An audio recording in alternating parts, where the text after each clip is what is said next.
The first question for us is, why? We need to ask the bigger question. Why would we attribute any of these books to some person in the past named Paul? Did Paul, for example, even exist at all? All right. Well, first of all, somebody wrote 1 Corinthians. You didn't just have a room full of pens and ink blow up with a bomb and then somehow produce 1 Corinthians. This guy called himself Paul. Well, then that makes that his name. To some level, that's what he calls himself. Okay, we can call him that. All right. Given that we can mostly reconstruct the original through centuries of interpolation, it's not as big a deal as online atheists claim, then we have a document that was written by someone. Second of all, the next question we have to ask is the basic question historians ask of genre. Like, was this a work of fiction or like myth? Or was it really addressed to a real church of Christians in Corinth? Now, I'm not going to go into this too much other than to say that basically historians do this the same way they do it today, that we do it today. When you turn on a basketball game, you can tell that that's real. And when you turn on a movie like The Avengers, you don't get mad and say, oh, Thanos never killed half the population of the world. This is all lies. There's ways you can tell. And because you're so familiar with them, you don't really even think about it. Historians have ways that they go about analyzing whether or not this was intended to be fiction or not. They begin with known cases and work out to unknown cases. Okay? Third of all right, since we can tell that 1 Corinthians, for example, was not in the genre of myth or fiction, then, all right, was Paul lying to the Corinthians? Well, that's the historical method. We can begin a process of working back through those issues. Paul probably wasn't lying to them about their church being divided and many abandoning his leadership. Like, you're not going to lie to them about something like that, for example. They know if they're divided. That's just one example, okay? And there's a whole much more of that in the other videos where we talked about what did Paul really believe, and then Peter and then John and those guys. All right. Fourth of all, well, did somebody forge 1 Corinthians in the name of Paul? Why is it undisputed? Well, probably no. It really was written by Paul. No one forged it in the name of Paul. Okay? In the case of such a forged letter, we've already proven historically that Paul's name didn't carry the kind of weight necessary for the motivation to forge such a letter. In other words, like, if the Corinthian church is divided and many are abandoning his leadership, then that in that situation, that means that the writer of the book believed that, because it's not a work of fiction. He wrote to those people. They're in a position to know, given what he wrote, we can know that they're in a position to know whether or not that's the case. It's unlikely that he would lie about that, but given that, to forge something in someone's name, that means that the name gives it authority and power and reliability and trust. People trust that name. But it's literally saying in the letter that people aren't trusting him. Okay, so there's just no motivation to forge it. A similar case can be made for 2 Corinthians or for Galatians, if you read Galatians. If you look at, say, Philemon and Philippians, and both of those cases, we have direct issues where witnesses and material evidence for the intended audience were like, he's sending the guy back that they sent to him with the letter. So, like, again, it would be, you wouldn't forge that, okay? They had the intended audience would have known whether or not it was forged because they sent a guy who came back with the letter, okay? That came from them. Okay, fifth of all,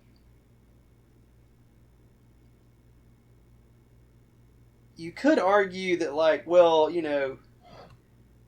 Timothy is addressed to Timothy, and it says, hey, Timothy, don't forget my jacket, and don't forget to bring the scrolls. And you could say, like, well, Timothy would have known whether or not Paul needed those scrolls. so that makes it historically reliable. Well, no. It doesn't work that way in the case of 1 Timothy, because 1 Timothy is different because it has, but Paul is commanding Timothy with this like because I say so authority. Okay, so that makes forgery a serious question that needs to be addressed. So 1 Corinthians and 2 Corinthians, Galatians lack this type of thing. Romans lacks it too. It belabors at length to argue every single point from the Old Testament. All right, so we also know from Polycarp, who lacked authority in his letter, for example, that the Philippians continue to cherish their letter from Paul, which, given that they were in the letter, they send him money so that he can have food in prison, and then he sends the guy back with the letter and saying, "I don't thank you, I've got enough to eat." So and whatever else he needed. So like, it's just these things like this let us know that like it doesn't carry that kind of authority. So like or like 1 Thessalonians is just mostly encouraging in nature. It's not authoritative. As soon as a document starts to attempt to carry real power just by the author alone, that's when you consider forgery to be a real issue. Okay, so like, in other words, you forge a letter from the president, not from some random guy nobody's heard of. Okay, it's possible that somebody would forge a letter like that, but it's far less likely. The probability structure, changes in the former case where you're talking about a letter from the president. Okay, so sixth of all, the question is like, why do some of Paul's letters get labeled as forgeries and not others? Well, in the case of 2 Thessalonians, it claims people were forging letters in Paul's name. It says that in 2 Thessalonians. So that means that by that point, the situation has changed from the days of 1st, 2nd Corinthians and Galatians and in Romans, like now Paul's name is carrying serious weight because either 2nd Thessalonians is forged or it's written by Paul, who tells us people are forging letters in his name. Either way, by that point, people are forging letters in his name. So he gained some credibility somewhere along the way that he clearly didn't have, and he clearly now has. So we know forgeries existed eventually. So what historians do is they begin with the historical figure of the Apostle Paul that we can construct from the other letters. There are also some things we know about Paul from other writings like Polycarp, Tertullian, etc. So based on this info, like who was Paul overall, we can get an overall biography for Paul that we can reconstruct. We know he persecuted Christians. We know he had this visit from Jesus who taught him the gospel. We know that Paul knew Peter, James, and the apostles. Okay, we know that Paul had conflicts with them over doctrine. We know that Paul traveled the world spreading the message of Jesus and founding churches. We know Paul faced violent persecution over and over again and was eventually martyred in Rome. 64 to 67 AD, that's a rough sketch. Okay? The issues arise when things in the contested letters don't match up with the indisputed letters. So the indisputed letters tend to all be very similar in vocabulary and writing style, and they seem to differ from the disputed letters. So that's an issue. You can only really examine that issue if you know Greek, and I don't know Greek, just a little bit. Like I know Greek, like I can't really weigh in on that. I have to punt to the experts on that. So like the Christians who say that it's not that those letters aren't forgeries, they say, well, since the usage of scribes was so common in the ancient world, Paul could have switched scribes. Or he may have an issue with his eyes where he had to start using a scribe, something like that.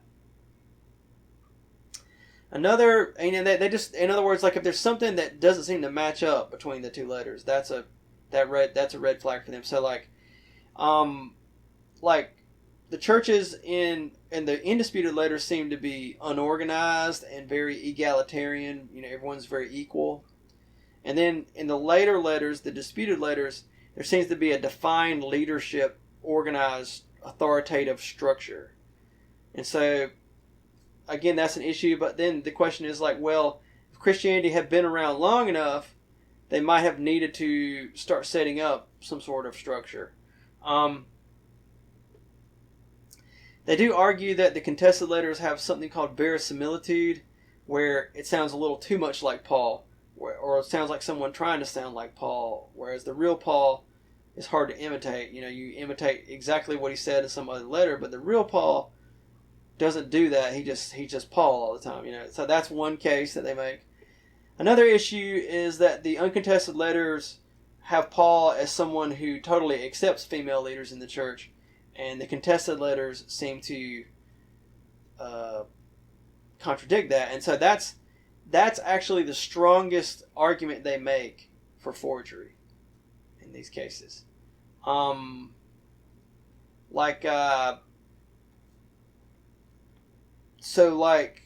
example, there in Romans, you've got Phoebe, who's like really, the NIV is finally just translating it deacon, and then they have a footnote that says she worked with the overseers, aka bishops, etc. Oh, that's not. They're just almost ready to just say Phoebe was the overseer of the church. Like, as I understand it, that's really what it should say. Okay, but they keep inching closer to it. They called her a benefactor. They called her a servant. And now they're saying she's a deacon, and they have a footnote that says that means she works with overseers.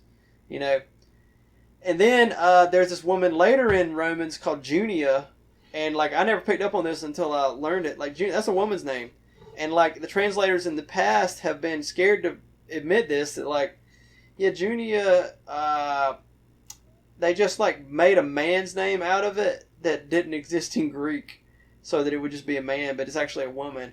It says she's an apostle, foremost among the apostles. And now they're finally putting it in there, Junia, in the NIV, if you get the recent one. And then it's like they have a footnote that says that, or someone who worked with the apostles. Oh, okay. Because she was an apostle too. Like, so again, they're just dancing around it. But like basically, you've got women who are leaders in the churches. 1 Corinthians 11 has women praying publicly. The contested letters seem almost misogynist in comparison, anti-woman. Women can't be leaders, they can't be teachers, they can't speak. So that issue is a major issue which they base that on. Now, it may be that that's not an issue. There's a recent discovery there's this guy, Xenophon of Ephesus, who is an ancient Greek writer, and he wrote this sort of like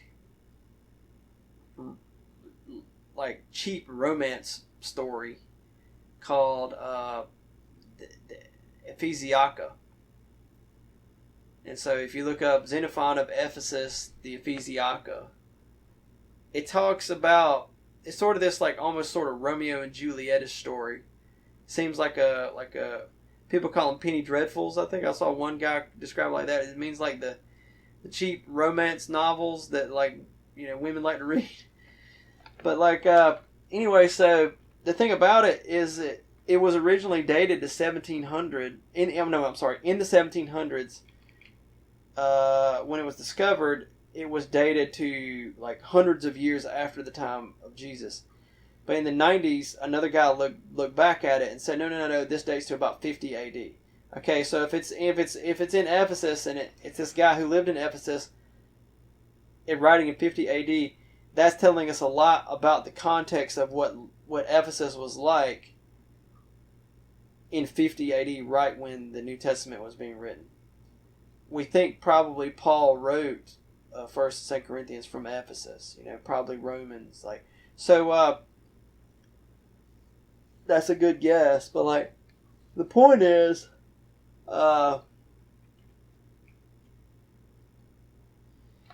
if you look at 1 Timothy chapter 2 and this part about the women, there's a cult that existed that like he seems to be criticizing. So like I'll just look at it. Because this won't take long. 1 Timothy 2. Okay, so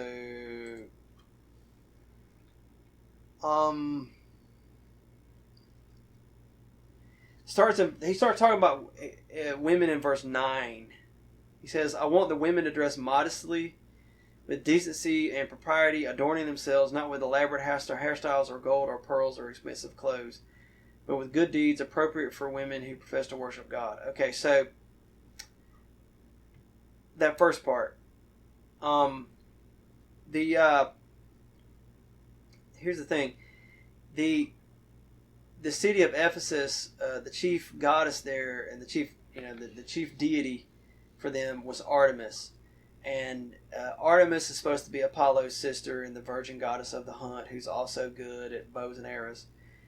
But Artemis is also, like, in the ancient myth, in the mythology of the ancient world, they would just kind of rewrite the story of, like, when Babylon took over as the chief city, I think over and above Uruk in Mesopotamia, they just sort of rewrote the story of the gods, and where their god Marduk was the chief god.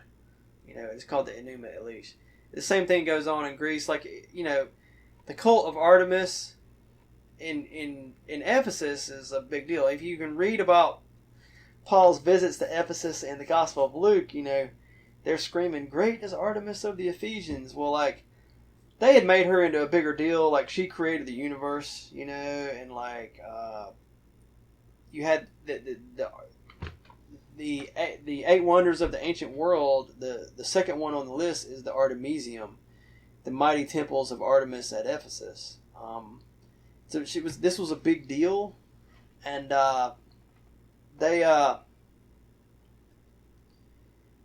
you had these women who would be trained to be priestesses of Artemis from birth, and or all their lives, and like, that's when it says elaborate hairstyles with gold and pearls, they would put gold in their hair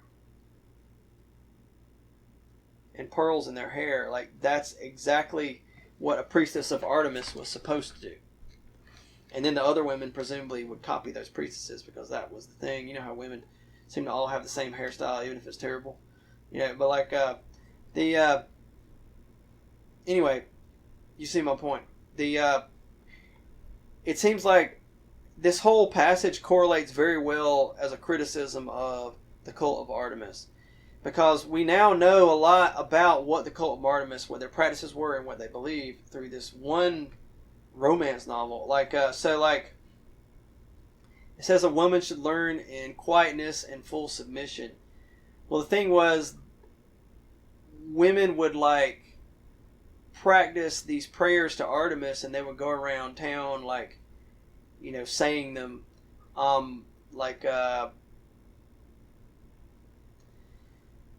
he says, I do not permit a woman to teach or to assume authority over a man. Well, the issue is, the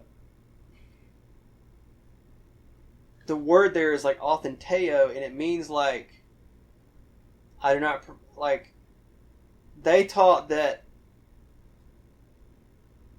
Artemis created like women, and then like all men come from women, if I understand it correctly. And like, when it says assume authority, it's really just this word authenteo. And like, it can also be translated that woman authored man. And so he could be saying, I do not permit a woman to teach the authorship of man, or like that, or that women authored man. She must be quiet. And then he says, for Adam was formed first, then Eve.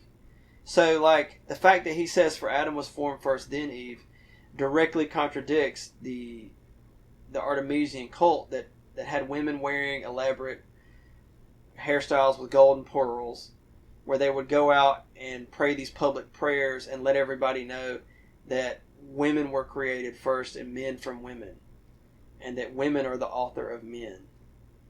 Okay, so like, it's possible that when it says teach or assume authority over man, might be a mistranslation. It's possible that it could be, I do not permit a woman to teach the authorship of man, or their authorship of man, that they authored man, and like, that would make perfect sense with what he says next. For Adam was formed first, then Eve. And Adam was not the one deceived, but it was the woman who was deceived and became a sinner. Okay, so like, the Artemisian cult would teach the exact opposite. And then this final one is the real kicker. See, under the Artemisian cult, Artemis is the goddess who helps women have babies. And if you don't keep Artemis happy by worshiping, honoring her and worshiping her, then you'll die in childbirth. And see, it says, but women will be saved through childbearing if they continue in faith, love, and holiness with propriety. And the issue there is, it's like, why would Paul? It's out of character for Paul to say that having kids is going to bring salvation. What is he talking about? Like, after all Paul said about salvation, this seems to directly contradict. Well, maybe he's not talking about salvation in Christ. Maybe he's not saying that the childbearing is what saves you. He's saying that you'll make it through childbearing. You'll be saved through the childbearing. You'll make it through the childbearing. And that, because that's perfectly legitimate in Greek. And so the issue is if they continue in faith, love, holiness, with propriety. So point for point here, we've got the first point about the hair. We got the second point about authoring man, and then the kickers are Adam was formed first, then Eve, and Adam was not the one deceived, it was the woman who deceived. And then we've got women saved through childbearing. This seems to be, it matches up.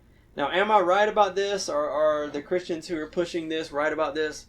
I'm not able to make that judgment. But if I'm right, then we don't have the contradiction necessary to classify 1 Timothy as a forgery. And you might say, well, Ben, maybe we should assume that any text that takes this authoritative stance is a forgery. Well, I mean, come on, can't Paul be in a position of authority over his student Timothy, and tell Timothy what to do because he knows Timothy trusts him and is going to do what he says, and Paul may have used a different scribe later on. And furthermore, the real issue here is that the early Christians they had a tendency to reject books and argue about whether or not books were really written by so-and-so. So we have an example that from Tertullian where he tells us that a presbyter, which means one of the elder men who run the church, somewhere in Asia had forged a book in Paul's name called the Acts of Paul and Thecla. And then that guy got the boot from his church somewhere in Asia. Tertullian's around 190 AD. So it's debated when it was written, but some argue it was a first century forgery. But the guy got the boot, and it's a story that's known in Tertullian's time. So this raises a question of why other forgeries, like 2 Thessalonians or Ephesians, allegedly went undiscovered, or the Timothys. Some scholars think, that a disciple of Paul wrote it and put Paul's name on these letters because he was a student of Paul. But that seems to be deceptive, and because you're putting Paul's name on it, and it seems to be that, Paul complains about that in 2 Thessalonians, and the early church seems to think that is bad. Another issue is that Ignatius is this Christian who lived very, very long ago, and he seems very familiar with Ephesians. And given where he lived, I forget where he lived, but he lived at a time when they would have been in more of a position to know who actually wrote that. Okay. They were not lenient in general towards books getting into the Bible, or at least accepted as that, Paul wrote this, Peter wrote this, so one piece of evidence that the books of the Bible should be in the Bible, and it should be presumed that they should be in the Bible until you have evidence that they shouldn't be, is that a lot of books didn't get in, and they were very strict about it, and the Christians back then argued about this heavily and did not take this lightly. We have this one example of this guy getting booted from this church because he forged a letter, and So, like, again, that's the evidence that we have. Just the Christians back then argued this stuff and took it very seriously, and they become our source. Now, can we go further, hopefully, in the future? Yeah, but I think that's enough for now. This video's awfully long, and I do think it's an important topic, though. So 2 hours and 20 minutes, so we'll have to cut this up massively. But again, I hope you enjoyed it. I actually have enjoyed studying and learning about this, and it's been a real blessing to me. This will certainly be the last video in the Introduction to Apologetics series, and I'll probably tag it on as an appendix, as an additional appendix. But you know, this is an important topic. I have debated whether or not it should just be in the main series. I don't know. And who knows, what may happen is I put it on there as an appendix and everybody just wants to read that. But hopefully we've cut through some of the confusion on this. So for anyone who's hung around for all this time, God bless you. And thank you so much for your time.